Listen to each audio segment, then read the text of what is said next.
ತೀವ್ರ ಕುತೂಹಲ ಮೂಡಿಸಿರುವಂಥ ಬಾಗಲಕೋಟೆ ಮತ್ತು ದಾವಣಗೆರೆ ದಕ್ಷಿಣ ವಿಧಾನಸಭಾ ಕ್ಷೇತ್ರದ ಚುನಾವಣಾ ಪ್ರಚಾರದ ಕಾವು ದಿನೇ ದಿನೇ ರಂಗೇರ್ತಾ ಇದೆ. ಬಾಗಲಕೋಟೆ ವಿಧಾನಸಭಾ ಕ್ಷೇತ್ರದಲ್ಲಿ CM ಸಿದ್ದರಾಮಯ್ಯನವರು ಅಖಾಡಕ್ಕೆ ಧುಮುಕಿದ್ರೆ, ಇತ್ತ ದಾವಣಗೆರೆ ದಕ್ಷಿಣ ವಿಧಾನಸಭಾ ಕ್ಷೇತ್ರದಲ್ಲಿ DCM DK Shivakumar and team ಪ್ರಚಾರದಲ್ಲಿ ತೊಡಗಿರುವಂಥದ್ದು. ಈ ನಡುವೆ ಇದೀಗ ಕಾಂಗ್ರೆಸ್ ಅಭ್ಯರ್ಥಿಗಳಿಗೆ ಕೊಂಚ ಒಂದು ಆತಂಕವನ್ನು ಮೂಡಿಸಿರುವಂಥದ್ದು ಒಳ ಮೀಸಲಾತಿಯ ಹೊಡೆತ. ಹೌದು, ಯಾಕಂತ ಹೇಳಿದ್ರೆ ಕಾಂಗ್ರೆಸ್ ಸರ್ಕಾರ ಅಧಿಕಾರಕ್ಕೆ ಬರುವ ಮುನ್ನ ಚುನಾವಣಾ ಪ್ರಣಾಳಿಕೆಯಲ್ಲಿ ಒಳ ಮೀಸಲಾತಿಯನ್ನು ಜಾರಿಗೆ ತರ್ತೀವಿ, ಡಾಕ್ಟರ್ ಸದಾಶಿವ ಆಯೋಗದ ವರದಿಯನ್ನು ಯಥಾವತ್ತು ಜಾರಿಗೆ ತರ್ತೀವಿ ಎನ್ನುವಂಥ ಒಂದು ಭರವಸೆಯನ್ನು ಕೊಟ್ಟಿದ್ದರು. ಆದರೆ ಒಳ ಮೀಸಲಾತಿಯನ್ನು ಜಾರಿಗೆ ತರ್ತೀವಿ ಎನ್ನುವಂಥ ನಿಟ್ಟಲ್ಲಿ ಹಲವಾರು ನಿರ್ಧಾರಗಳನ್ನು ಪ್ರಮುಖವಾದಂಥ ಒಂದು ಮಹತ್ವದ ಘಟ್ಟವನ್ನು ತಲುಪಿರುವಂಥ ಸರ್ಕಾರ ಅದನ್ನು ಅನುಷ್ಠಾನಗೊಳಿಸುವಲ್ಲಿ ಎಲ್ಲ ಒಂದು ಕಡೆಯಾಗಿ ವಿಳಂಬ ಮಾಡ್ತಾ ಇರುವಂಥ ಹಿನ್ನೆಲೆಯಲ್ಲಿ ಇದೀಗ ಎಡಗೈ ಸಮುದಾಯ ಮತ್ತು ಬಲಗೈ ಸಮುದಾಯ ಪ್ರತ್ಯೇಕವಾಗಿ ಹೋರಾಟಕ್ಕೆ ಧುಮುಕಿರುವಂಥದ್ದು. ಒಂದು ಕಡೆಗೆ ಬಲಗೈ ಸಮುದಾಯ ಒಳ ಮೀಸಲಾತಿಯನ್ನು ಜಾರಿಗೊಳಿಸಬೇಡಿ ಎನ್ನುವಂಥ ನಿಟ್ಟಿನಲ್ಲಿ ಬೃಹತ್ ಹೋರಾಟವನ್ನು ಮಾಡಿದ್ರೆ, ಅತ್ತ ಎಡಗೈ ಸಮುದಾಯ ಒಳ ಮೀಸಲಾತಿ ಜಾರಿಗೆ ತರಲೇಬೇಕು, ಹಲವಾರು ದಶಕಗಳಿಂದ ನಮ್ಮ ಬೇಡಿಕೆಯನ್ನು ಹಲವಾರು ದಶಕಗಳ ನಮ್ಮ ಬೇಡಿಕೆ ಈಡೇರಬೇಕು ಅನ್ನುವಂಥ ಕಾರಣಕ್ಕೋಸ್ಕರವಾಗಿಯೇ ನಾನಾ ಹೋರಾಟಗಳನ್ನು ಮಾಡಿದ್ವು. ಅದರಂತೆ 2023ರ ಚುನಾವಣೆಗೂ ಮುನ್ನ ಕಾಂಗ್ರೆಸ್ ಕೊಟ್ಟಂಥ ಒಂದು ಭರವಸೆ ಆಧಾರದ ಮೇಲೆ ನಾವು ನಿಮ್ಮ ಪಕ್ಷವನ್ನು ಬೆಂಬಲಿಸಿದ್ದೀವಿ ಅನ್ನುವಂಥ ಒಂದು ಮಾತನ್ನು ಹೇಳೋದ್ರ ಮುಖಾಂತರ ಕಾಂಗ್ರೆಸ್ ಪಕ್ಷದ ಸಚಿವರು ಅಂದರೆ ಎಡಗೈ ಸಮುದಾಯದ ಸಚಿವರು ಮತ್ತು ಶಾಸಕರುಗಳು, ಮತ್ತೊಂದು ಕಡೆಯಾಗಿ ಇತ್ತ ಸಮುದಾಯದ ವಿವಿಧ ಸಂಘಟನೆಗಳು, ದಲಿತ ಪರ ಸಂಘಟನೆಗಳು ಎಲ್ಲರೂ ಕೂಡ ಬೃಹತ್ ಹೋರಾಟವನ್ನು ಕೂಡ ಮಾಡ್ತಾ ಇರ್ತಕ್ಕಂಥದ್ದು. ಈ ನಡುವೆ ಸರ್ಕಾರ ಮಾತ್ರ ಎಲ್ಲ ಒಂದು ಕಡೆಯಾಗಿ ಅಡ್ಡಗೋಡೆ ಮೇಲೆ ದೀಪ ಇಟ್ಟಂತೆ ಈ ಒಂದು ವಿಚಾರದಲ್ಲಿ ತುಂಬ ಎಚ್ಚರಿಕೆ ಹೆಜ್ಜೆಯನ್ನು ಇಡ್ತಾ ಇರ್ತಕ್ಕಂಥದ್ದು. ಇದು ಎಲ್ಲ ಒಂದು ಕಡೆಗೆ ಎಡಗೈ ಸಮುದಾಯದ ಆಕ್ರೋಶಕ್ಕೆ ಗುರಿಯಾಗಿದೆ ಅಂದರೆ ತಪ್ಪಾಗಲಿಕ್ಕಿಲ್ಲ.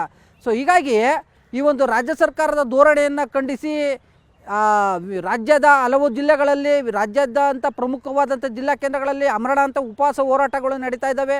ಮತ್ತೊಂದು ಕಡೆಗೆ ರಸ್ತೆ ಚಳುವಳಿಗಳು ನಡೀತಾ ಇದ್ದಾವೆ, ಅರೆಬೆತ್ತಲೆ ಪ್ರತಿಭಟನೆಗಳು ನಡೀತಾ ಇದ್ದಾವೆ. ಇಷ್ಟಾದರೂ ಕೂಡ ಸರ್ಕಾರ ಎಲ್ಲ ಒಂದು ಕಡೆಯಾಗಿ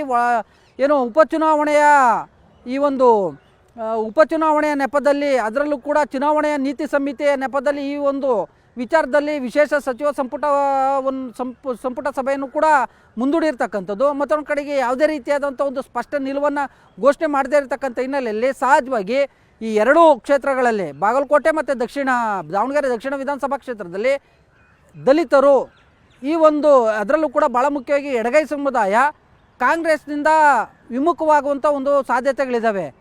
ಸೊ ಹೀಗಾಗಿ ಇಂಥದ್ದೊಂದು ಆತಂಕದಿಂದಲೇ ಎಡಗೈ ಸಮುದಾಯದ ಸಚಿವರು ಮತ್ತು ಶಾಸಕರುಗಳು ರಣದೀಪ್ ಸಿಂಗ್ ಸುರ್ಜೇವಾಲಾ ಸೇರಿದಂತೆ ರಾಜ್ಯ ನಾಯಕರ ಮೊರೆ ಹೋಗಿರ್ತಕ್ಕಂಥದ್ದು. ಎರಡೂ ಕ್ಷೇತ್ರಗಳಲ್ಲಿ ನಾವು ಪ್ರಚಾರಕ್ಕೆ ಬರಬೇಕು ಅಂದರೆ ನೀವು ಸ್ಪಷ್ಟವಾಗಿ ನಮ್ಮ ಸಮುದಾಯದ ಮುಂದೆ ಪಕ್ಷದ ನಿಲುವನ್ನು ಹೇಳಬೇಕು.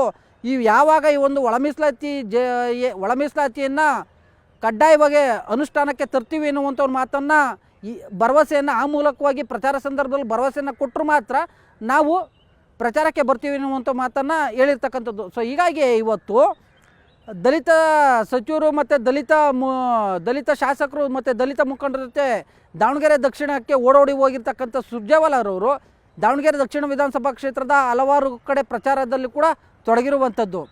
ಸೊ ಈ ಒಂದು ವಿಚಾರಕ್ಕೆ ಪ್ರತಿಕ್ರಿಯೆಯನ್ನು ಕೊಟ್ಟಿರ್ತಕ್ಕಂಥ ಎಡಗೈ ಸಮುದಾಯದ ಪ್ರಭಾವಿ ಮುಖಂಡ ಹಾಗೂ ಮಾಜಿ ಸಚಿವ H. ಆಂಜನೇಯರವರು ಒಂದು ಮಾತನ್ನು ಹೇಳಿರುವಂಥದ್ದು. ಏಪ್ರಿಲ್ 14ರೊಳಗಾಗಿ ಒಂದು ನ್ಯಾಯಾಲಯದಿಂದ ತೀರ್ಪು ಬರುವಂಥ ಒಂದು ಸಾಧ್ಯತೆಗಳಿದ್ದಾವೆ. ಮತ್ತೊಂದು ಕಡೆಗೆ ಈ ಒಂದು ವಿಚಾರದಲ್ಲಿ ನಮ್ಮ ಪಕ್ಷ ಒಳ ಮೀಸಲಾತಿ ಜಾರಿಗೊಳಿಸೋದಕ್ಕೆ ಬದ್ಧವಾಗಿದೆ. ಮತ್ತೊಂದು ಕಡೆಗೆ ಪಕ್ಷವೂ ಕೂಡ ಅಂಥದ್ದೊಂದು ತೀರ್ಮಾನವನ್ನು ಈಗಾಗಲೇ ತೆಗೆದುಕೊಂಡಿರುವಂಥದ್ದು.